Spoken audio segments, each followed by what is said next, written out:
हिमाचल पर्वत पर गंधर्वों का एक नगर था जिसमें जीमूतकेतु नामक राजा राज करता था।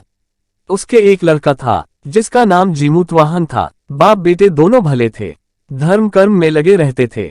इससे प्रजा के लोग बहुत स्वच्छंद हो गए और एक दिन उन्होंने राजा के महल को घेर लिया। राजकुमार ने यह देखा तो पिता से कहा कि आप चिंता न करें, मैं सबको मार भगाऊंगा। राजा बोला, नहीं, ऐसा मत करो। युधिष्ठिर भी महाभारत करके पछताए थे। इसके बाद राजा अपने गोत्र के लोगों को राज्य सौंप राजकुमार के साथ मलयाचल पर जाकर मणि बनाकर रहने लगा। वहां जीमूतवाहन की एक ऋषि के बेटे से दोस्ती हो गई।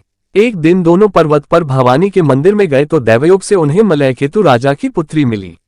राजकुमार और राजकुमारी दोनों एक दूसरे पर मोहित हो गए। जब कन्या के पिता को मालूम हुआ तो उसने अपनी बेटी उसे ब्याह ली। एक रोज की बात है कि जीमूतवाहन को पहाड़ पर एक सफेद ढेर दिखाई दिया। पता किया तो मालूम हुआ कि पाताल से बहुत से नाग आते हैं जिन्हें गरुड़ खा लेता है। यह ढेर उन्हीं की हड्डियों का है। उसे देखकर जीमूतवाहन आगे बढ़ गया। कुछ दूर जाने पर उसे किसी के रोने की आवाज सुनाई दी। पास गया तो देखा कि एक बुढ़िया रो रही है। कारण पूछा तो उसने बताया कि आज उसके बेटे शंखचूड़ नाग की बारी है, उसे गरुड़ आकर खा जाएगा। जीमूतवाहन ने कहा, माँ तुम चिंता न करो, मैं उसकी जगह चला जाऊंगा। बुढ़िया ने बहुत समझाया पर वह न माना। इसके बाद गरुड़ आया और उसे चोंच में पकड़कर उड़ा ले गया। संयोग से राजकुमार का बाजूबंद गिर पड़ा जिस पर राजा का नाम गुदा था। उस पर खून लगा था। राजकुमारी ने उसे देखा और वह मूर्छित हो गई। होश आने पर उसने राजा और रानी को सब हाल सुनाया। वे बड़े दुखी हुए और जीमूतवाहन को खोजने निकले।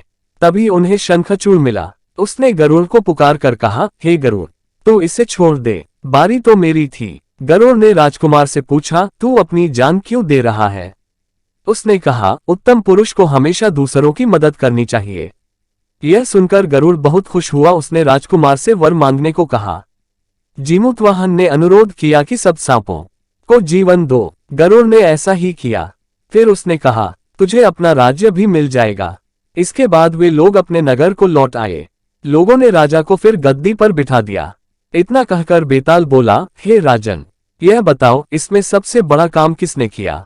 राजा ने कहा, शंखचूड़ ने। बेताल ने पूछा, कैसे?